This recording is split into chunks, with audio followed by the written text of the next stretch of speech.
पिता ने अपने ही बेटे को मार डाला। पिता ने बेटे को हार्ट अटैक आने का बहाना बनाया, केस दबाने की कोशिश की। मामला मरने वाले शख्स के दोस्तों के जरिए सामने आया। खबर जरा सनसनीखेज है।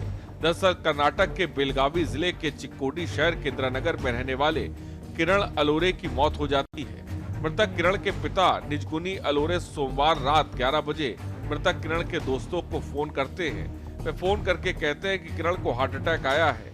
वे उन सभी को फोन करके कहते हैं कि तुम सभी जल्दी से शमशान घाट आ जाओ, अंतिम संस्कार कर देते हैं। बताया जाता है कि पिता ने अपने ही बेटे को मारकर मर्डर केस को दबाने की कोशिश की थी, लेकिन जब किरण के दोस्तों ने उसका चेहरा देखा तो उन्हें शक हुआ कि हार्ट अटैक नहीं बल्कि मर्डर है। सोमवार रात शमशान आए किरण के दोस्तों को निजगुनी के बर्ताव पर शक हुआ।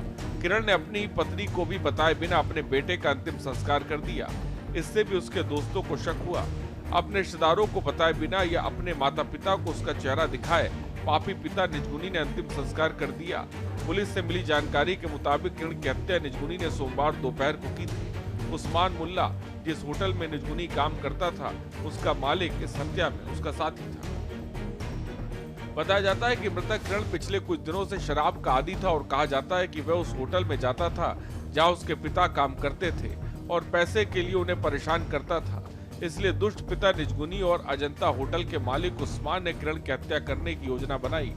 वे ऐसे दिखाने की कोशिश करते हैं कि उनके बेटे की मौत हार्ट अटैक से हुई। वे सोमवार दोपहर को किरण की हत्या करते हैं और दोपहर से रात तक कार में घूमते रहते हैं। बाद में रात में दुष्ट पिता किरण के दोस्तों को फोन करता है और उन्हें घटना के बारे में बताता है। जब मृतक किरण की बॉडी को अंतिम संस्कार के लिए शमशान घाट लाया जाता है तो किरण के दोस्तों को किरण के गले में रस्सी का निशान दिखाई देता है। इतना ही नहीं, दुष्ट पिता निजगुनी जल्दबाजी में किरण का अंतिम संस्कार भी कर देता है। हिंदू परंपरा के अनुसार किरण की बॉडी को जमीन में दफनाना चाहिए, लेकिन दुष्ट पिता किरण की बॉडी को जला देता है और उसके सारे सबूत मिटा देता है। किरण के दोस्तों को इन सभी घटनाओं पर शक होता है और वे मर्डर केस को सुलझाने की कोशिश करते हैं। पहले तो जब वे होटल मालिक से पूछते हैं कि मृतक के पिता कहां पर काम करते हैं तो वो हिचकिचाता है। उसके शक करने वाले दोस्त उसे थप्पड़ मारते हैं और सच बता देते हैं। उसके बाद जब किरण अपने पिता से पूछता है तो वह किरण के दोस्तों के सामने घटना का राज खोल देता है। किरण के दोस्तों ने अब हत्या के शक वाले लोगों को चिकोडी पुलिस को सौंप दिया है। इस बारे में चिकोडी पुलिस स्टेशन में केस दर्ज किया गया है। पुलिस ने शक वाले लोगों को हिरासत में ले लिया है और आगे की जांच शुरू कर दी है। पिता ने अपने ही बेटे की हत्या करके मामले को दबाने की कोशिश की, लेकिन मृतक किरण के दोस्तों की वजह से मामले का खुलासा हो गया। किरण के दोस्तों को सलाम। स्पेशल डेस्क के न्यूज़ इंडिया।